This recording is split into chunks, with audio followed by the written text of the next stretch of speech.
Hello everyone, my name is Sharon Gully from Beautiful Expectations of Faith. Today I would like to come to you and speak about women and their spirituality and their paths. Each one of us are led down our own paths that has been chosen for us in this life, and each of us bring great beauty to this world. A lot of us find ourselves where we're being questioned about our faith, our spirituality, and where we're heading in this life. And at times we can find ourselves asking ourselves the same question. Well, I'm here today to tell you to stand strong in your faith, stand strong in your belief in your spiritual journey, for you are a beautiful diamond in this world. I would also like to talk to you today about the women of the Bible and their strength and their journey and their magnificence, and how we are all one in the sisterhood of life.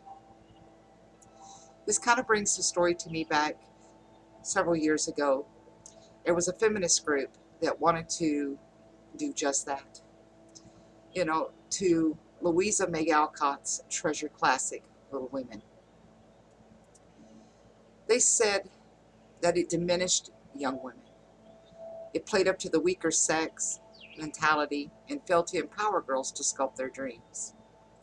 Clearly, the advocates of this book barbecue had never taken the time to read Little Women, for if they had savored its pages, they would have known that its heroine, Jo March, was about as wimpy as a Category 4 hurricane. This spirited tomboyish teen left her father's home to move to New York to become a journalist. She helped establish a school, and she joined her mother and her sisters to weather illness, death, the Civil War, and genital poverty. Heaven helped the girl. She even dared to cut off her long tresses just to get her point across. If Miss Alcott was attempting to tell young women where their place is in this world, well then you go, girl. And there is another book that people are quick to condemn, calling it a work that seeks to keep women in their place and locked in an eternal state of second-class citizenship. And that beautiful and amazing book is called the Bible. Its opponents claim that the Old Testament especially rates a woman's value just a hair above that of a farm animal. They imply that if a man had to choose between the life of his wife or his sturdiest ox, it could quite possibly come down to a crapshoot. Once again, critics want to bonfire a book they obviously have never taken the time to read. Together today, let's study some of our bibliological sisters and determine just how suppressed these faith-filled gals really were. Let's start with Deborah and Jael. These two should have been draped in bronze stars for the roles they played in delivering the Israelites from the Canaanites' oppression. Deborah, a prophetess, judge, and military leader of the Israelites, rode into battle and helped defeat the Canaanite army. When its general ran for his life, he met up with Jael, a woman who showed him there was more than one use for a tent peg. Her bravery is immortalized in Judges chapter 5, verses 24 through 27. Esther, today, she'd be a frequent guest on the Fox News. Blessed with a coveted combo of beauty and brains, this young, beautiful Jewish lady led her people through political conspiracy, and her actions preventing the Jews from being massacred in a plot to annihilate them. Esther got her own book in the Bible. Now, call me crazy, but it don't sound like suppressed women to me. They sound more like super women, women whose faith and sovereign in God was rewarded with triumph and exhortation. According to the Bible, career women are nothing new. Already mentioned, Deborah was a judge and a military leader. Like her, Miriam and Huldah and Anna were also prophetesses, completely trusted by God to declare his word. Ruth and Naomi sold real estate. Shara founded 2 cities, and Ashka was a nurse. Phoebe and Priscilla played key roles in ministry. Zariah built a great warrior dynasty, and Lydia was a clothing designer. The daughters of Zephlah petitioned for equality and were rewarded by God.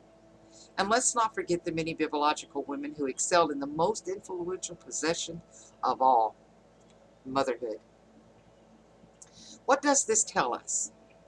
It tells us that God had women utilizing their gifts, talents, and brain power long before feminists had them burning their bras. God worked through women who radiated faith, strength, honesty, and grace. Women whose inspiration carries over to today. Among others, Sarah, Hannah, and Elizabeth showed us that all things are possible through God.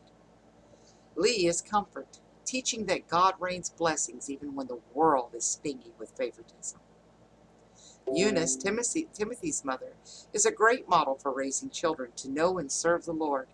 And Mary Magdalene, freed from 7 demons, is a testament to the breathtaking beauty of amazing grace.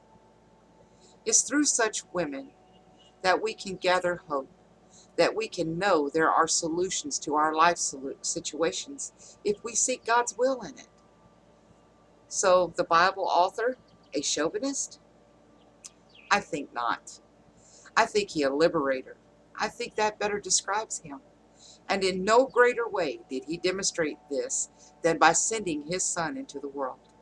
Because of Jesus, the chasms that separate humankind from God can be bridged, allowing for a personal one-on-one relationship with the Creator of the universe and everything beyond. Talk about liberation. God never offered it more than he did through Jesus. Jesus, who called men his brothers and gave women equal billing when he called them his sisters. Jesus, who values women so much that he commanded men to love their wives the way he loved the church. Jesus, who inspired the writing, "You are all sons of God through faith in Christ Jesus. For all of you who were baptized in Christ have clothed yourselves with Christ. There is neither Jew nor Greek, slave nor free, male or female, nothing that separates us, for we are all one in Christ Jesus." If you belong to Christ, then you are Abraham's seed and heirs according to that promise. You can find that in Galatians chapter 3, verses 26 through 29. Clearly, Jesus was woman-friendly. He counted Martha and her sister Mary among his dearest friends. He welcomed women to travel with him in his ministry. Luke chapter 8, verses 2 through 3 speaks of them: Mary, Magdalene, Susanna, Joanna, and many others. And the New Testament tells of women approaching Jesus for healing and to ask questions about faith, to offer hospitality when he was weary from his travels.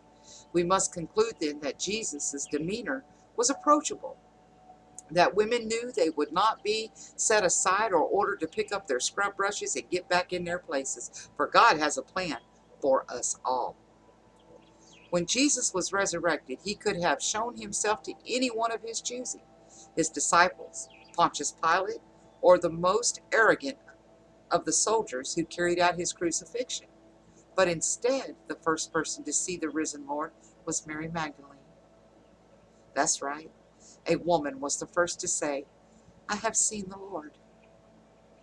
That is a huge deal, considering that her Lord was Jesus Christ, whose birth, life, death, and resurrection fulfilled over 300 prophecies, whose own prophecies are being fulfilled today, right before our eyes, whose life and teachings have had more influence and brought more positive change than any else in history, whose story and promises have been the subject of more writing, music, and art than anyone else to live, whose many works and miracles have never been matched.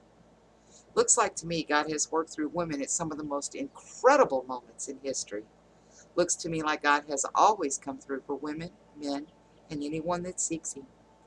Sure, biblical times saw its share of discrimination, suppression, and persecution of women, just as we see it today.